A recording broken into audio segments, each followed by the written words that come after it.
आदाब, नमस्कार। आप देख रहे हैं INN चैनल। मैं हूं शेख अहमद अली। इस न्यूज़ बुलेटिन में आइए नज़र डालते हैं दिन भर की बड़ी खबरों पर। JHMC इंतखाबात के लिए पर्चे नामजदगी दाखिल करने का अमल पूरा हो चुका है। आज यानी 3 बजे तक 1663 उम्मीदवारों ने अपना नॉमिनेशन फाइल किया। जुमला आज जो नॉमिनेशन फाइल किए गए हैं उनमें 1561 नॉमिनेशन है।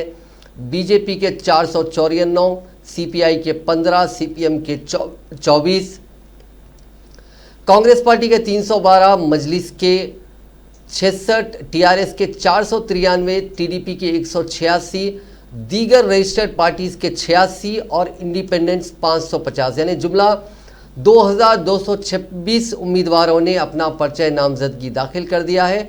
कल इन पर्चे नामजदगी की स्क्रूटिनी होगी और जो नंबर्स हम जैसे देख रहे हैं कि TRS से 493, हालांकि ये सिर्फ 150 वार्ड्स हैं, और कांग्रेस पार्टी के 312, इसमें होगा ये कि कल जब स्क्रूटिनी होगी उसके बाद जो बी फॉर्म जिन उम्मीदवारों को दिया गया है उन्हीं को ऑफिशियल उम्मीदवार तस्वुर किया जाएगा और बाकी के नॉमिनेशंस रद्द कर दिए जाएंगे, या उन्हें इंडिपेंडेंट जो बी फॉर्म नहीं ला सके उन्हें या तो इंडिपेंडेंट डिक्लेयर कर दिया जाएगा या फिर 22 तारीख को विड्रॉल की आखिरी डेट है। अगर वो अपना पर्चा नामजदगी वापस लेते हैं तो उम्मीदवारी वापस होगी, या नहीं तो फिर वो इंडिपेंडेंट उम्मीदवार वहां बन जाएंगे। पार्टी का धन्यवाद करती हूं कि उन्होंने मुझ पर विश्वास दिलाकर दोबारा फिर से मुझे टिकट दिया। मैं उनके विश्वास पर खरी उतरूंगी और फिर से हम लोग घासी बाजार में अपना परचम फहराकर जब जनता की ऐसे ही सेवा करते रहेंगे। कहाँ से गए? घासी बाजार से। अभी क्या आपका अपोजिशन किसे समझती हैं आप? Strong opposition. अभी हाँ, हमारी पोजीशन स्ट्रॉन्ग है और आगे हम इसी तरह काम करेंगे। घासी बाजार में मुकाबला किससे है आपका? कौन सी पार्टी से है? MIM पार्टी से हमारा। सुना है कि वहाँ पे MIM के कोई पुराने जो कारपोरेटर थे उनके मिसेस को टिकट दिया गया है। जी। कांग्रेस से उन्होंने जो है ना फिर MIM में वापस आ गए। लास्ट टाइम कांग्रेस से लड़े थे, वोट आपकी और उनकी वोट टफ चला था जब लास्ट टाइम पे। जी, इस बार जो है ना उन्हें MIM में ज्वाइन हो गए। हाँ जी। इस बार आपका क्या कहना है? इस बार कैसा है आपका? अब की बार भी हम मेहनत करेंगे। और हमारे मिसेस है, उन्होंने को टिकट बुला के दिए, हमको पार्टी सपोर्ट दियो तो और आके भी जाके भी हम करने के वास्ते हम हैं। हमारे पास कार्यकर्ता नहीं तो अभी पब्लिक हमारे साथ में है। हमको वोट डालने को हमारे को मौका है उन लोगों का देने को। हम जितना बोल के हमारे को पब्लिक को हम नमस्कार कर रहे हो। बीजेपी कारपोरेटर और TRS कारपोरेटर उन लोग आए, उन लोगों से हमारे को पोटी है। उनके एरिया में उनके जो पिछला जो 5 साल गुजरा होगा डेवलपमेंट कर रहे हैं, मगर उतना डेवलपमेंट नहीं है। जो कहाँ करना है वहीं कर रहे हैं, मगर हर एक जगह कर रहे नहीं डेवलपमेंट। और पानी आए तो भी घरों में पानी घुस के आ रहे, उसको कोई कारपोरेटर कोई ना MLA ना कोई नहीं देख रहे। तो इसलिए हमारे को एक चांस, पब्लिक एक चांस दी हो तो हम बिल्कुल गौलपुरा डिवीज़न के अंदर कितने बस्तियाँ हैं वो बस्तियों में हम पूरा फिरकर हम डेवलपमेंट करने के लिए हम तैयार हैं। मेरा नाम Durgesh Kumar, TDP Gowlipura division president. Padmavati हमारे मिसेस है, उन्होंने को टिकट बुला के दिए, हमको पार्टी सपोर्ट दियो तो और आके भी जाके भी हम करने के वास्ते हम हैं। हमारे पास कार्यकर्ता नहीं तो अभी पब्लिक हमारे साथ में है। हमको वोट डालने। अब हमारे साथ सीतापुर मंडी का हेमा है। हेमा जी, आप ये बोलिए, आप लास्ट 5 ईयर्स में अपने एरिया में क्या डेवलप करें और क्या बाकी है अभी आपको ये करना है? अस्सलाम वालेकुम। मेरा नाम हेमा है, Sitaphal Mandi division corporator, ex corporator. Present भी हम लोग भी ज़रूर जीतेंगे। 5 साल में तेलंगाना हुकूमत जो काम डेवलपमेंट काम करे वो भी हमारे सीताफल मंडी डिवीज़न ने हमारे MLA साहब पद्माराव साहब के हेल्प से पूरा डिवीज़न में जो 5 साल में डेवलपमेंट बहुत सारे करे। Roads, community halls, function halls, hospitals, बस्ती दवाखाना, ऐसे बोले तो बहुत सारे काम है जो TRS हुकूमत के गवर्नमेंट के तरफ से और हमारे पद्माराव साहब के अंडर में हम लोग काम करें। सो ये 5 साल में जो भी डेवलपमेंट है हमारे जो पब्लिक है वो पूरा दे के उसके हिसाब में ही ये अभी इलेक्शंस में भी ज़रूर 100% हम लोग जीत के 100 से TRS पार्टी से जीत के, और मेयर भी TRS पार्टी कैंडिडेट भी रहेगा। तो जो भी डेवलपमेंट है हम लोग पब्लिक को बता के पब्लिक को रिक्वेस्ट करें जो हुकूमत काम करे उनको सपोर्ट करके जिताओ। फ्यूचर में भी सबका फ्यूचर अच्छा रहता बोल के मैं आपके तरफ से पब्लिक को बोल रही हूँ, रिक्वेस्ट कर रही हूँ। Thank you. हेमा जी, आपके एरिया में कितने स्लम्स है और उस स्लम्स के लिए आपने क्या काम किया लास्ट 5 ईयर का? हम पूरा हमारे को 26 एरियाज़ है, कॉलोनीज़ और बस्तीज़ मिलके। तो जो भी बस्तीज़ हैं हम लोग ये 5 साल में वो बस्ती में जाके उनके जो प्रॉब्लम्स वो पूरा आइडेंटिफाई करके ये 5 साल में इलेक्शंस के टाइम पे भी हम लोग उनको वादा दिए ये रोड्स का और सीवरेज का जो भी है उन जो भी पूछे उन लोग पूरा हम लोग 90% काम पूरा करें। थोड़ा ये कोरोना और फ्लड्स के वजह से और अभी ये इलेक्शन स्कोर के वजह से बहुत सारे ये 10% का डेवलपमेंट रुक गया। ज़रूर ये इलेक्शंस के बाद जो भी डेवलपमेंट पेंडिंग है वो पूरा हम कंप्लीट करके पब्लिक को प्रॉब्लम नहीं रहेंगे जैसे हम लोग पब्लिक के साथ रहते। हेमा जी, एक और क्वेश्चन, लास्ट क्वेश्चन आपसे। ये अब हमारे साथ सीतापुर मंडी का हेमा है। हेमा जी, आप ये बोलिए, आप लास्ट 5 ईयर्स में अपने एरिया में क्या डेवलप करें और क्या बाकी है अभी आपको ये करना है? अस्सलाम वालेकुम। मेरे ने टीआरएस पार्टी के कारगुजार सदर के तारक रामाराव ने कहा है कि टीआरएस पार्टी ने ज़बानी जमा खर्च नहीं किया बल्कि समाजी इंसाफ करके बताया। टीआरएस भवन में हैदराबाद की तरक्की पर एक रिपोर्ट पेश करने के बाद मीडिया से बात करते हुए उन्होंने कहा कि बल्दी इंतखाबात में टिकट्स की तकसीम उसकी मिसाल है। ख़वातीन को 75 सीटें मख्तस थी, लेकिन टीआरएस पार्टी ने 85 उम्मीदवारों को टिकट दिया। अक़लियती तबके को 17 टिकट्स दिए गए, एसटीज़ को 3 दिए गए और एससीज़ को शेड्यूल कास्ट को 13 टिकट दिए गए। इन इंतखाबात में हैदराबाद में ज़िंदगी बसर करने वाले दीगर इलाक़ों से ताल्लुक़ रखने वाले लोगों को भी टिकट दिया गया। उन्होंने कहा कि हैदराबाद में 95% पानी का मसला ख़त्म हो चुका है। हैदराबाद में 2050 तक पीने का पानी का मसला पूरी तरह ख़त्म हो जाएगा। बरखी का मसला ख़त्म हो चुका है। गुज़िश्ता 6 साल से अमन व क़ानून बरकरार रखा गया है। कर्फ्यू नाफिज नहीं किया। हैदराबाद तेलंगाना का माशी इंजन है। हैदराबाद खुशहाल होगा तो तेलंगाना खुशहाल रहेगा। मरकज़ी हुकूमत ने हैदराबाद को अब तक कुछ नहीं दिया। आवाम को फैसला करना है कि तरक्की चाहिए या बदनज़मी चाहिए। इसका फैसला आवाम को करना है। उन्होंने कहा कि सैलाब के मुतासरीन के लिए मरकज़ ने 1 रुपया भी नहीं दिया और अब वोट देने पर 25,000 रुपये देने की बात कर रहे हैं। उन्होंने कहा कि ट्रैफिक चालान अदा करने का बीजेपी सदर का ऐलान मज़ाक़ खैज़ है। केटीआर ने कहा कि अगर हिम्मत है तो हैदराबाद के 1 लाख करोड़ का पैकेज हैदराबाद के लिए 1 लाख करोड़ का पैकेज मरकज से लाकर बताएं।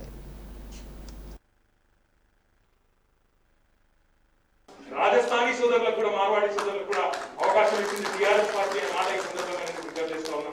దాంతో పాటు మన పార్టీ ప్రభుత్వంలోకి వచ్చిన కొత్తలో జూన్లో 2014లో కొన్ని అపోహలు ఉండేవి। టీఆర్ఎస్ వస్తే ఏమవుతుందో, హైదరాబాద్లో ఏం జరుగుతుందో అని కొన్ని ప్రచారాలు, ముఖ్యంగా ఆంధ్ర ప్రాంతం నుంచి వచ్చి ఇక్కడ స్థిరపడ్డ సోదరుల పట్ల టీఆర్ఎస్ పార్టీ ఎట్లుంటది, ప్రాంతీయ విద్వేషంతో పనిచేస్తుందా అనే ఒక అనుమానం ఆనాడు మన ప్రత్యర్థులు అప్పటికే ఒక విష ప్రచారం రూపంలో చేసి అందరి నెత్తిలో కూర్చోబెట్టడం జరిగింది।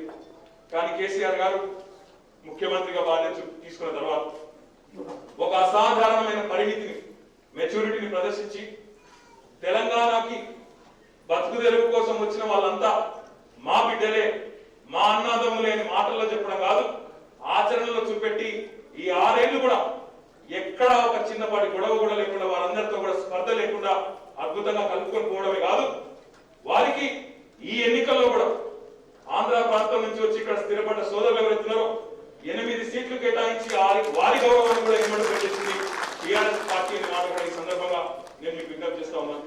అంటే ఈ రకంగా అందరూ మనవారే, ఇది అందరి హైదరాబాదు, ఇది అందరి కోసం పనిచేసే టీం తప్ప కొందరి కోసం పనిచేసే టీం కాదు అనే ఉద్దేశంతో అందరినీ, అన్ని కులాలు, అన్ని మతాలు, అన్ని ప్రాంతాలు అందరినీ కలుపుకొని ఒక సమతూకంతో అద్భుతమైన లిస్టును తయారు చేసి ఈరోజు గౌరవ ముఖ్యమంత్రి గారు వారు స్వయంగా అన్ని చూసి ఆశీర్వదించి మిమ్మల్ని అందరినీ అభ్యర్థులుగా కథన క్షేత్రంలో పంపుతా ఉన్నారు। మీ అందరికీ ముందుగా నేను చేసే విజ్ఞప్తి, మొట్టమొదటి విజ్ఞప్తి, పార్టీ అన్నప్పుడు टीआरएस पार्लिमानी पार्टी के लीडर व सेक्रेटरी जनरल डॉक्टर के केशव राव ने कहा कि ग्रेटर हैदराबाद म्यूनसिपल कॉरपोरेशन के इंतखाबात के लिए टीआरएस पार्टी ने समाज के तमाम तबकात को ज़्यादा से ज़्यादा नुमाइंदगी दी है। जो किसी और पार्टी ने नहीं दी। तेलंगाना भवन में प्रेस कॉन्फ्रेंस से खिताब करते हुए केशव राव ने कहा कि पिछले 6 सालों में टीआरएस ने कई कामयाबियों को दर्ज किया। इस मरतबा भी ग्रेटर हैदराबाद के इंतखाबात में कामयाबी का सिलसिला जारी रहेगा। उन्होंने कहा कि 150 डिवीजन्स में पसमानदा तबकात और अक़लियतों को मिलाकर 108 टिकट दिए गए। एसटीज़ के लिए 2 नशिस्तें हैं तो हमने 3 टिकट दिए, और इसी तरह एससीज़ के लिए 10 नशिस्तें हैं तो हमने 13 अफराद को टिकट दिए। 150 डिवीजन्स में 75 खवातीन के लिए 75 खवातीन के लिए सीटें मख्तस हैं, मगर टीआरएस ने 85 खवातीन को मौका दिया। उन्होंने कहा कि चीफ मिनिस्टर केसीआर की क़यादत में टीआरएस हुकूमत संजीदगी के साथ काम कर रही है।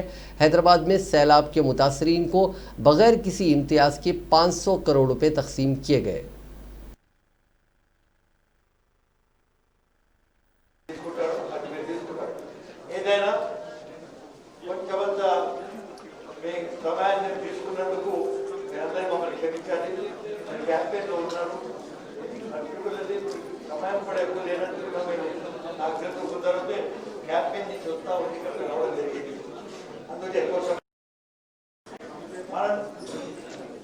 ఈ 6 సంవత్సరాలలో సాధించిన ఏదైనా మాట్లాడుతున్నాయో వాటన్నిటిని మీరు ఒకసారి అవగాహన చేసుకోండి, ఆడించుకోండి.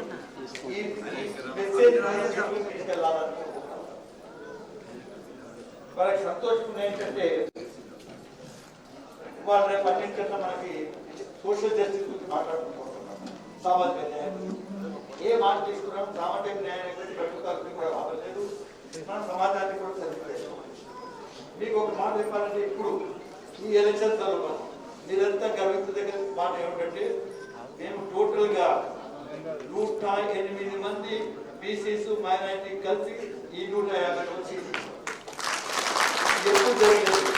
నేను ఇంతకుముందు పార్టీలో ప్రెసిడెంట్ ఉన్నాను, స్టేట్ ప్రెసిడెంట్ ఉన్నాను. నేను टीआरएस पार्टी ने आज रियासती इलेक्शन कमीशन से बीजेपी के रियासती सदर और रुकन पार्लियामेंट बंडी संजय कुमार के खिलाफ शिकायत दर्ज करवाई, जिन्होंने टीआरएस सदर व चीफ मिनिस्टर केसीआर के खिलाफ नाजीबा रिमार्क्स किए थे। टीआरएस पार्टी ने बंडी संजय पर मजहबी हम आहंगी रखने वाले शहर हैदराबाद में अमन और सलामती में खलल पैदा करने का भी इल्ज़ाम लगाया।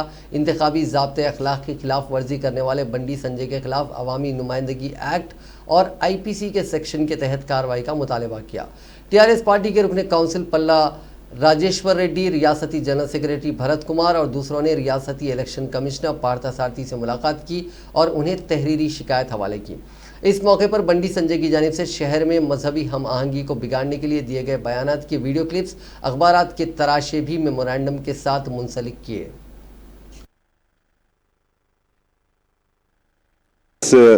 We have already given 150 seats. Among the 150, for BC 75 seats, SC 13 seats, ST 3 seats, and minorities 17 seats. Together, BC, SC, ST, minorities together 108 seats out of 150. Means it consists of almost 72%. Generally, TRS party has done social justice to all castes, communities, region-wise and religion-wise. And among these 150, there are 84 women candidates are there. 56% seats are given to women against the 50% reservation. And for other states also, we have given almost 10 seats. For Andhra, Maharashtra and Rajasthani people also we have given almost 8 seats to AP and 1 each to the Marathi and other people. So out of the 150 seats, we have done social justice. People, other parties are simply saying and complaining to the election commission and also to the courts. But it is the only party, TRS, without telling, we have implemented, we have already given seats to the all communities, which never happened in the GHMC. This is the first time. So that is where we. वज़ीर वरखी जगदीश्वर रेड्डी ने BJP के रियासती सदर बंडी संजय कुमार की जानिब से chief minister Chandrashekhar Rao को गद्दार करार देने और दहशतगर्दों का साथ देने जैसे संगीन इल्ज़ामात पर अपने शदीद रद्दअमल का इजहार किया और बंडी संजय के खिलाफ कानूनी कार्रवाई करने का ऐलान किया। तेलंगाना भवन में प्रेस कॉन्फ्रेंस से खिताब करते हुए जगदीश्वर रेड्डी ने सवाल किया कि वो किस पस मंजर में केसीआर को गद्दार कह रहे हैं। क्या आप जानते हैं कि इस लफ्ज़ का मतलब क्या है? उन्होंने कहा कि जीएचएमसी इंतखाबात में कामयाबी के बाद बंडी संजय इस तरह के इल्ज़ामात आयद कर रहे हैं। उन्होंने कहा कि बीजेपी और कांग्रेस के कायदीन ग्रेटर हैदराबाद के इंतखाबात में कामयाबी हासिल करने गुमराहकुन बयान दे रहे हैं। इस तरह कायदीन रियासत में पाए जाने वाले तेलंगाना के अवाम की बदकिस्मती हैं। वजीर जगदीश्वर रेड्डी ने कहा कि टीआरएस 150 डिवीजन्स में मुकाबला कर रही है। हमारा किसी से कोई इत्तेहाद नहीं है, हमारा इत्तेहाद तेलंगाना के अवाम के साथ है। जबकि खुफिया मुफाहिमत कांग्रेस और बीजेपी के दरमियान हुई है।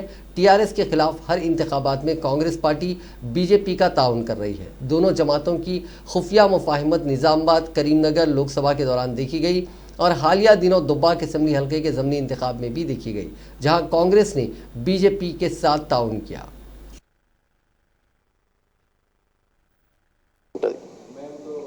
ఎవరి సహకారం అక్కర లేకుండానే తీసుకుంటది. రావు 100 సీట్లు దాటుతాయి, ఇంకేం అవసరం వేరే వాళ్ళది? 100 సీట్లు వచ్చిన తర్వాత కూడా ఇంకా వేరే వాళ్ళ సాయం అక్కడ ఉంటుందా? నేను 100 సీట్లు మాకే వస్తాయని చెప్తా ఉన్నాం మేము. ఇక మన వేరే సాయంతో ఇక్కడ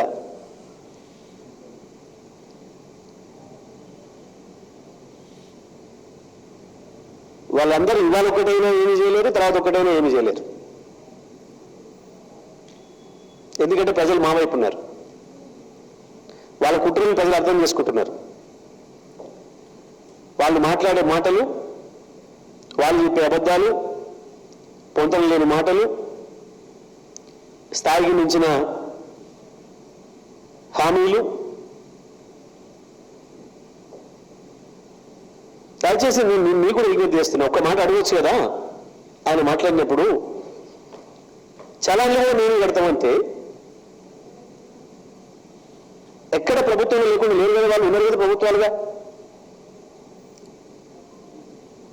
బెంగళూరులో వాళ్ళు Gujarat Hyderabad city Congress committee minorities department के चेयरमैन समीर वलीउल्लाह ने इल्ज़ाम लगाया है कि टीआरएस और बीजेपी अपनी अपनी हुकूमतों की नाकामियों को छुपाने की खातिर जीएचएमसी इंतखाबात को फ़िरका वाराना रंग देने की कोशिश कर रहे हैं। समीर वलीउल्लाह ने कहा कि वज़ीर आला चंद्रशेखर राव, बीजेपी सदर बंडी संजय और दीगर टीआरएस और बीजेपी कायदीन जानबूझकर एक दूसरे पर इल्ज़ाम तराशी कर रहे हैं ताकि आवाम का ध्यान असल मुद्दों से भटकाया जा सके। उन्होंने कहा कि नेशनल फ्रंट बनाने से पहले केसीआर ये जवाब दें कि हैदराबाद के सैलाब से मुतासिर अफराद की उनकी हुकूमत ने कितनी मदद की, साथ ही कोविड-19 से हलाक होने वाले या फिर लॉकडाउन की वजह से बेरोज़गार होने वाले अफराद के लिए टीआरएस हुकूमत ने क्या किया। ऐसे ही बीजेपी सदर बंडी संजय ये खुलासा करें कि मरकज़ी हुकूमत ने तेलंगाना के कितने मुतासरीन की मदद की। समीर वलीउल्लाह ने एमआईएम सदर असदुद्दीन अवैसी पर भी इल्ज़ाम लगाया कि वो बीजेपी और टीआरएस के एजेंडे पर अमल पैरा हैं और हैदराबाद में फ़िरका वाराना माहौल तैयार करने में उनकी मदद कर रहे हैं। रूलिंग पार्टी टीआरएस और बीजेपी दोनों मिलकर इस जीएचएमसी इलेक्शन को एक फ़िरका परस्त रंग देने के लिए काफ़ी जद्दोजहद में लगे हुए हैं और इनके साथ इनकी बी टीम एमआईएम इनका पूरा साथ दे रही है। आज ये हुकूमत टीआरएस और बीजेपी अपने जो सारे नाकामयाबियां थे, ये लोग कोविड-19 में नाकामयाब हो गए, कोई पब्लिक तक सर्विसेज बराबर तरीके से नहीं पहुंचा सके, कोविड-19 का कोई सही तरीके से इलाज नहीं प्रोवाइड कर सके। उसके बाद ये जो फ्लड आया उसमें ये हुकूमत टीआरएस पूरी तरीके से नाकामयाब हो गई। आज आप सबको पता है पिछले 2 महीने से उस्मान नगर, जहां से टीआरएस का सिटिंग एमएलए है हमारे सबिता इंद्रा रेड्डी, आज वो इलाका 2 महीने से पानी में डूबा हुआ है। ऐसे काफी इलाके थे जो पानी में काफी दिनों तक डूबे हुए रहे।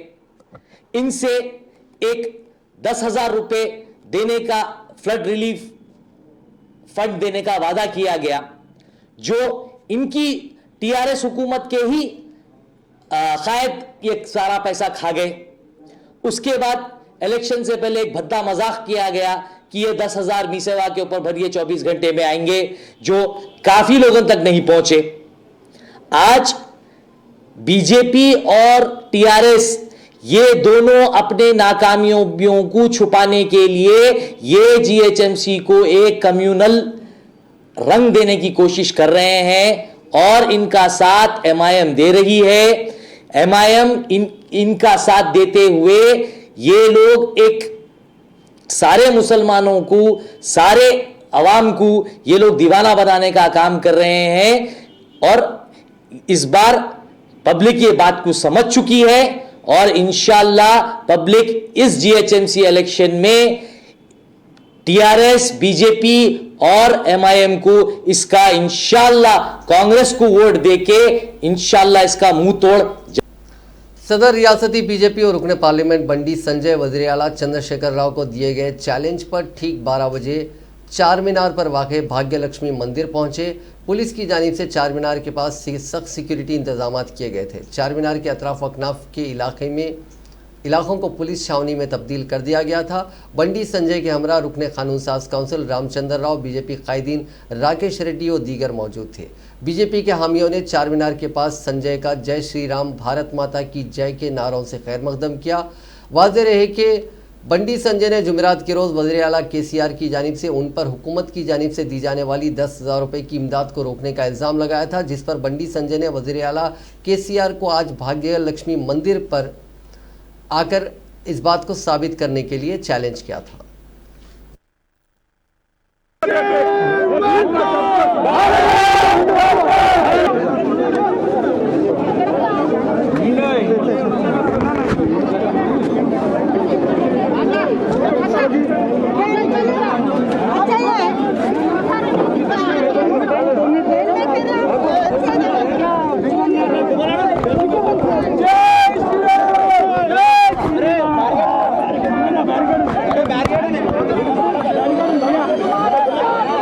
భారతీయ జనతా పార్టీ మీద చేసినటువంటి ఆరోపణలను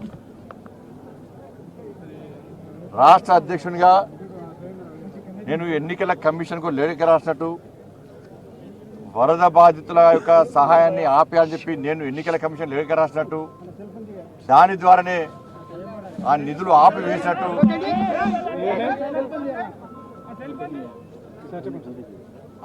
దాని ద్వారానే ఆపేసినట్టు తప్పుడు ప్రచారం చేసి భారతీయ జనతా పార్టీ యొక్క లెటర్ను ముద్రించడము, నా సంతకాన్ని కూడా ఫోర్జరీ చేసి ఎన్నికల కమిషన్ రాయడం, దాన్ని సాక్షాత్తు రాష్ట్ర ముఖ్యమంత్రి గారు భారతీయ జనతా పార్టీ వల్ల నిధులు ఆపేసినాము, వరద ముంపు గ్రామాలు ముంపు ప్రాంతాల్లో వాళ్ళకి ఇచ్చినటువంటి డబ్బులను ఆపేసినామని చెప్పి రాష్ట్ర ముఖ్యమంత్రి స్థాయిలో ఉన్నటువంటి వ్యక్తి ఆరోపించడం చాలా బాధ అనిపించింది। దాని आने वाले जीएचएमसी चुनाव को नज़र पर रखते हुए टीआरएस की सरकार और टीआरएस की नेता भारतीय जनता पार्टी पर गलत इल्ज़ाम लगा रहे हैं, और इस इल्ज़ाम को हम ये गलत है ये कहने के लिए भाग्यलक्ष्मी मंदिर के पास बंडी संजय जी आए हैं, और मुख्यमंत्री या उनके किसी नेता को यहाँ आने के लिए कहा है, ये किसी ने भी यहाँ नहीं आया। जीएचएमसी को अगर डेवलप करना है तो बीजेपी कर सकती है, उसके सिवा और कोई नहीं कर सकती। इसीलिए जीएचएमसी के चुनाव को नज़र में रखते हुए मुख्यमंत्री जो है आज बीजेपी के ऊपर गलत अफवाह फैला रहे हैं, इल्ज़ाम कर रहे हैं। हम चाहते हैं कि जनता समझे कि वह असली क्या है, और इसीलिए इस असलियत को जानने के लिए और लोगों को बताने के लिए यहाँ पर आज संजय जी प्रेस कॉन्फ्रेंस की है और लोगों को बताया है कि क्या बीजेपी करेगी और क्या करना।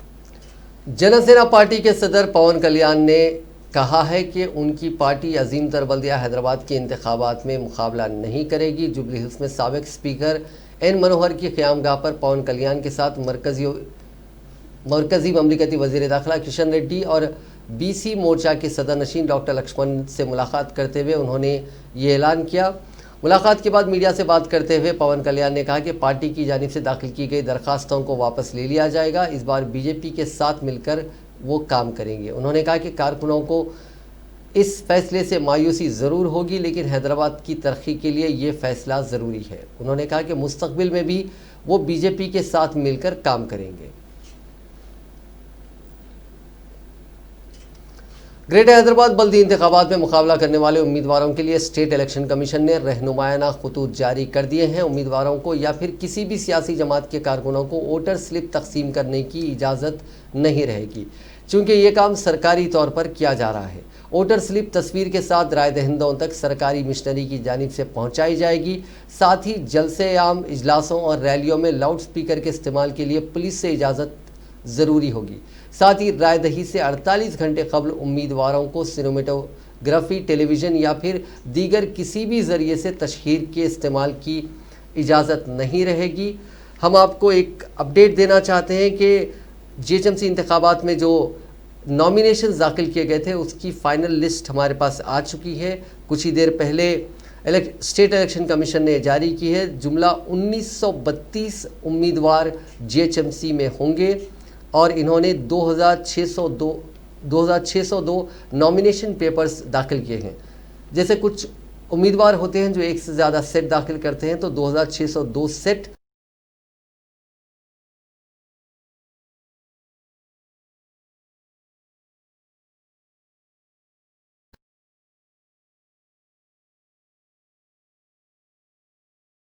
होगी। उसके बाद फाइनल जो कंटेस्टेंट्स हैं उनकी लिस्ट आएगी।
अंग्रेजी में मुनक़िद किए जाते हैं। वज़ीर आला केसीआर ने निशानदही की कि गैर हिंदी रियासतों से ताल्लुक़ रखने वाले उम्मीदवार जो अंग्रेज़ी मीडियम में तालीम हासिल नहीं करते, उन्हें मरकज़ के तक़र्रुरात में सख्त मुकाबले का सामना करना पड़ता है।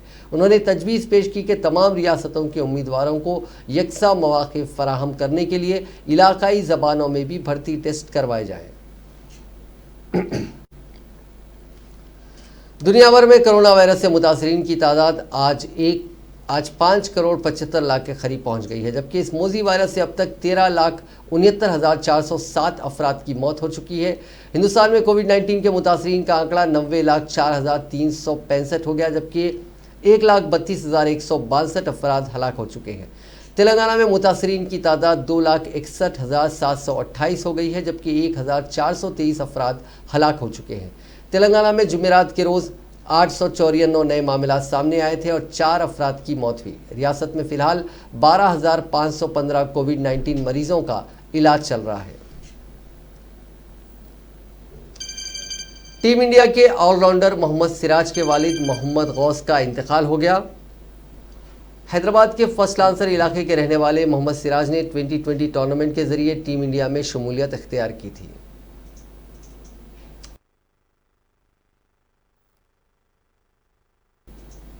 नाज़रीन, इस न्यूज़ बुलेटिन में बस इतना ही। देखते रहिए INN चैनल।